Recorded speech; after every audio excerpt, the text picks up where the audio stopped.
Yan mga kagri, tayo po ay maglakad-lakad. So nandito po tayo ngayon sa Lucena, sa Kapitolyo. So ito yung park kung saan dito ay may mga nag-exercise, nagsusumba, nagja-jogging. So ang place na ito ay good for sa mga nag-exercise, nagti-therapy. Dahil mapansin nyo po guys, dito sa lugar na ito ay marami pang mga puno. So napakaganda po dito mag-walking kung tayo may mga rayuma o may mga sakit sa kasukasuhan. Okay po dito dahil makakaikot ka o walking tayo.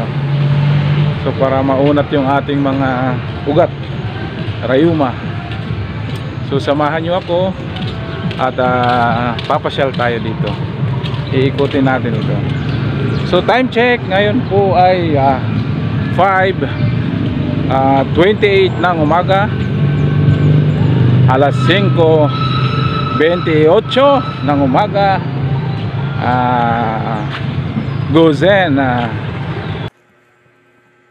Gozen Niju Hapon des. Suridiwa Ishu ni Sampo Shimasho.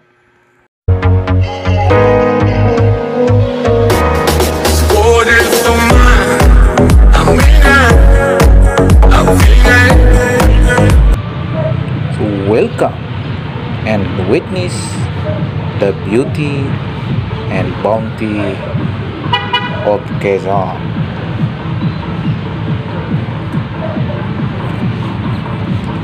Guys, we are now at Quezon Provincial Capital, formerly known as Tayabas Provincial Capital.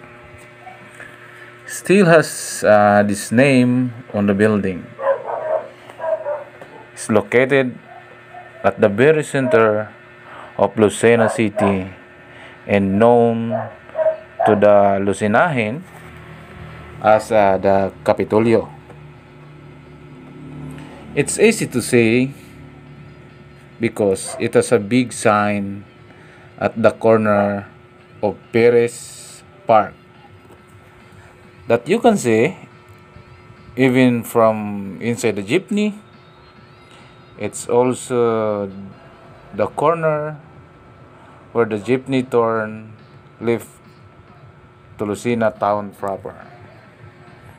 The Capitol was built over a century ago, constructed in 1908 on the land donated by Governor Pilimon Perez. His statue can be found just before the flagpole, a few meters from the building.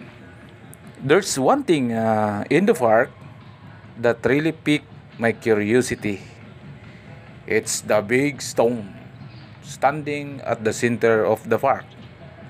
I checked it and I found it's a map of Quezon province made of stone and with the face of Jose Rizal, the country's national hero. Then you can see sample, this one, the Real. That's the place that I live now.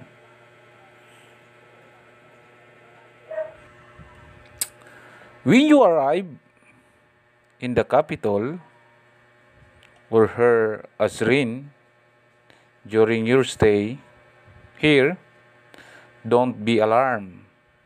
Nothing is happening. It's a regular occurrence in the vicinity. They do this 3 times a day, in the morning at 7 a.m. in the morning, and then 12 noon, and then the third is every 5 in the afternoon. It serves as a virtual alarm clock. Perez Park. While you are there, why not this park that is a popular spot for the locals. I've seen a lot of people when I visited.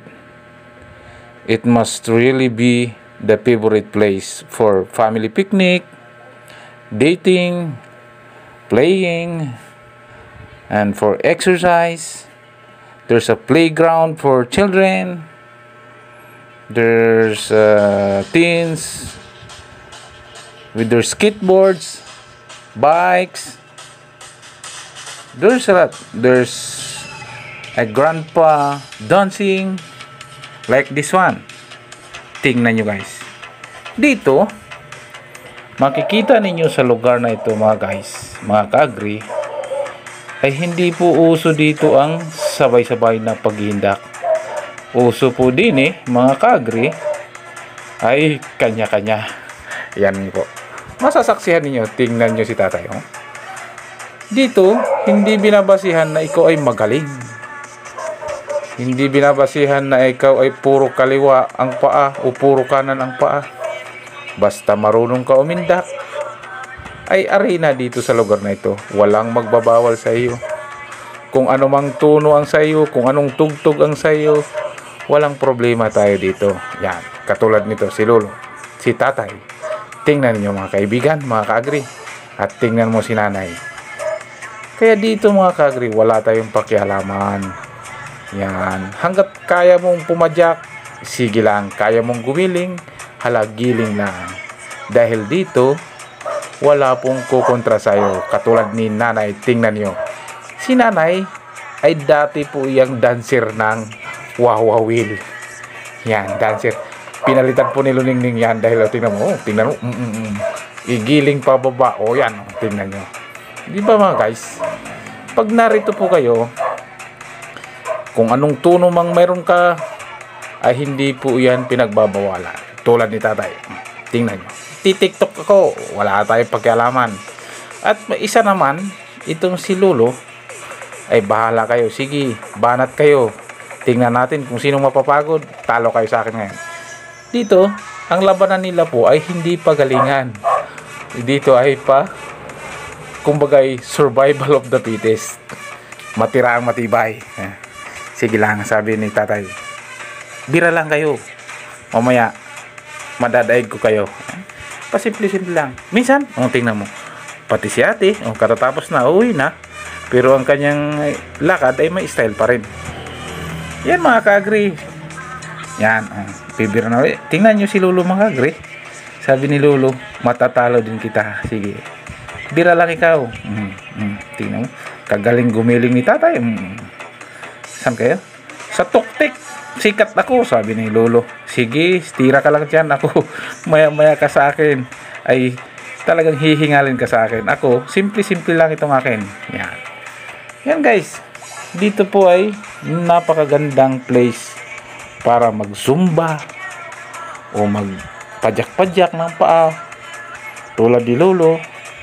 Dito po ay maski hindi kami magkakakilala, ay nagkakasundo-sundo po sa tuwing umaga, nag-exercise, at parang banding na rin ng buong pamilya. Sabi ni Lolo, uy, tama na. Nakarinig, ay hindi pa, nabitin pa si tatay. Tingnan niyo mga ka-agri, halabira. Yan, sabi ni Lolo. Ito, tatadyakan ko na ito. Sabi ni Lolo, tumigil ka na para ako manalo. Why? Si Lolo, simple lang ka Lolo. Mga yan moves na mga veterans move. Yan mga ka-agri, thank you so much sa inyong panonood. Kung nagustuhan mo ang ating video ito, please like. At kung bago ka lang sa Munting Channel, subscribe, pindutin mo na ang notification bell, ang all, at para lagi kang updated sa aking mga gagawing video. Once again, thank you for watching and bye-bye.